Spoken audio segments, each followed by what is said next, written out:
Hello people, কেমন আছেন আপনারা? আজকে খুবই একটা ইন্টারেস্টিং কবিতা পড়বো আমি। কবিতাটা অসাধারণ, অসাধারণ, অসাধারণ ইনফিনিটি বার বললেও মনে হয় না এটা যে কত অসাধারণ সেটা আমি প্রকাশ করতে পারবো। কবিতাটা অসাধারণ অনেকগুলো কারণে। প্রথম কারণ যেটা আমার কাছে মনে হয়েছে, আমি এই কবিতা পড়া খেলা উদ্দেশ্যে অনেক অনেক অনেক ধরনের কবিতা পড়েছি। এক একটা কবিতাতে আমাদের এই মানব জীবনের এক একটা অনুভব, অনুভূতি, আমাদের ফিলিংস, আমাদের সার্থকতা, আমাদের হতাশা, আমাদের আর্তনাদ, আমাদের থট, আমাদের পলিটিক্স, আমাদের চিন্তা, অনেক কিছু উঠে আসছে।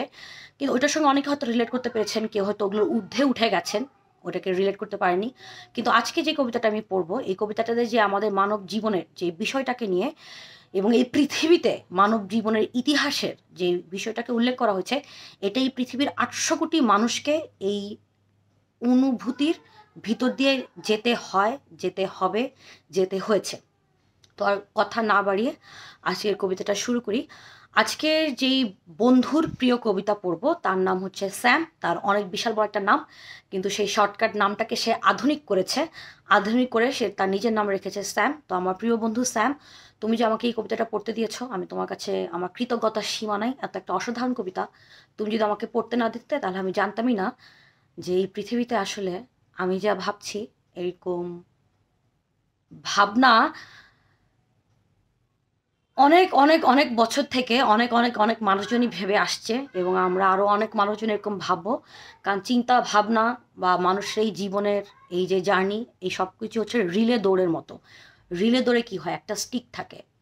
আমাদের সবার কাছে এরকমই কিছু না কিছু একটা স্টিক আছে। সেই স্টিকটা আমি জানি না কার কি কোনটা স্টিক, স্টিকে কিছু একটা আছে, এই স্টিক কোনটা শক্তি আছে। আমরা ওইটা আরেক আমাদের সামনের কারো কাছে বা আমাদের পরবর্তী জেনারেশনের কাছে বা আমাদের বন্ধুর কাছে বা এই মানুষ সমাজের কাছে, একটা মানুষ সমাজের একটা জাতি, জাতি তো বলা ঠিক না, আমি বলবো একটা টাইম ফ্রেমের একটা জেনারেশন আরেকটা জেনারেশনের কাছে দিয়ে যায়। এবং এই রিলে দৌড়টা চলতেই থাকে, চলতেই থাকে।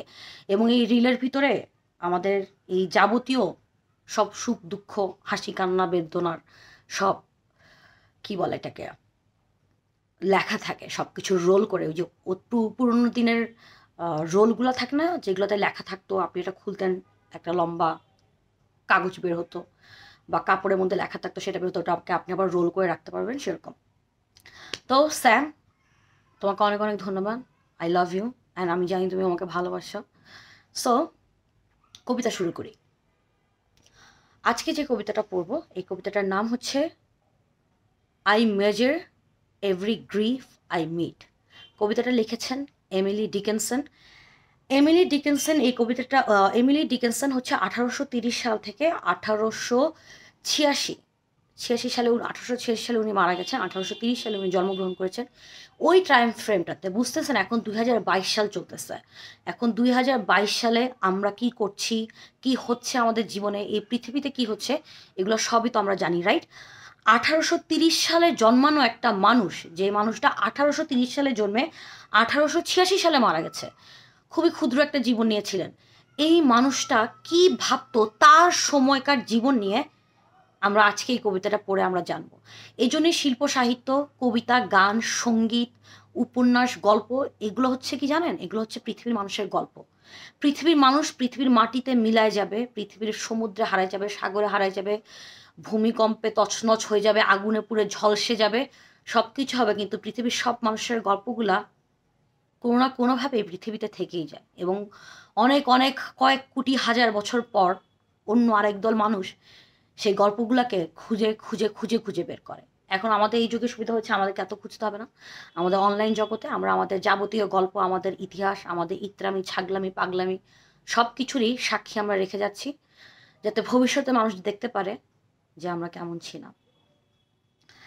সো আজকে আমরা পড়ছি এমিলি ডিকেনসন, ওনার কবিতা, ওনার লেখা কবিতা I measure every grief I meet.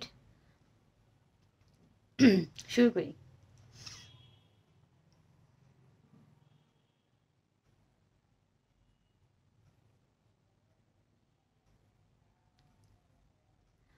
I measure every grief I meet with narrow, probing eyes.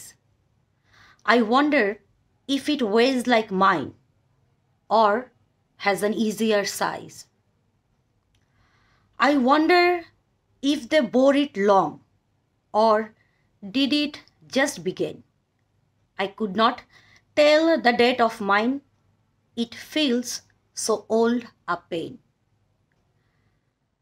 I wonder if it hurts to live, and if they have to try, and whether could they choose between, it would not be to die. I note that some gone, patient long, at length renew their smile, an imitation of a light that has so little oil.